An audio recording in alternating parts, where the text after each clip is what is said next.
छोटे से ब्रेक के बाद एक बार फिर आपका स्वागत है न्यूज 24/7 पर। मैं हूं आपके साथ निशा नंदू। आइए रुक करते इस वक्त की बड़ी खबर की ओर।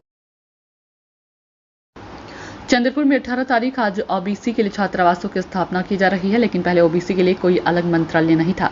तत्कालीन मुख्यमंत्री देवेंद्र फडणवीस और मेरी चर्चा हुई।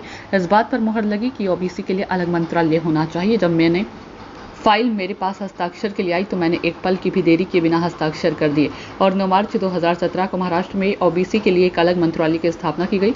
वन सांस्कृतिक मामलों और मत्स्य पालन राज्य मंत्री के साथ साथ जिले के संरक्षक मंत्री ने कहा कि मैं हमेशा ओबीसी के कल्याण के लिए प्रतिबद्ध हूं।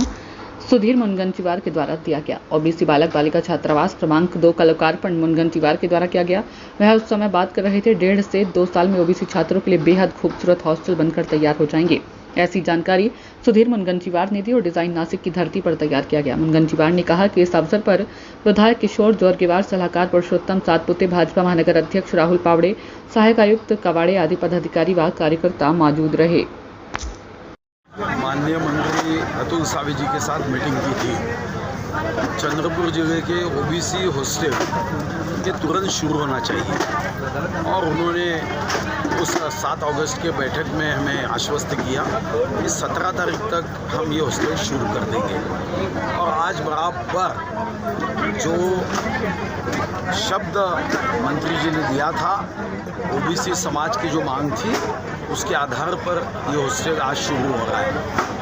अब ये हॉस्टल अभी तो भाड़े की इमारतों में है, मगर हमने जगह 2-3 देखी है और उसकी डिज़ाइन भी बनाई है। नासिक के डिज़ाइन जैसा हम यहाँ बनाने वाले हैं, बहुत अप्रतिम हॉस्टल बनाएंगे।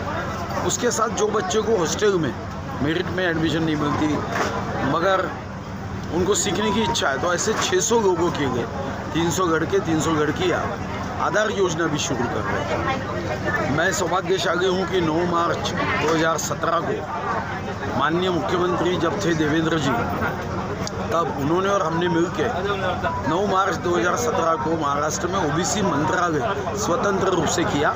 ओबीसी समाज के विकास की गति को तेज होना चाहिए, गति बढ़नी चाहिए, इसलिए मंत्रालय किया गया था।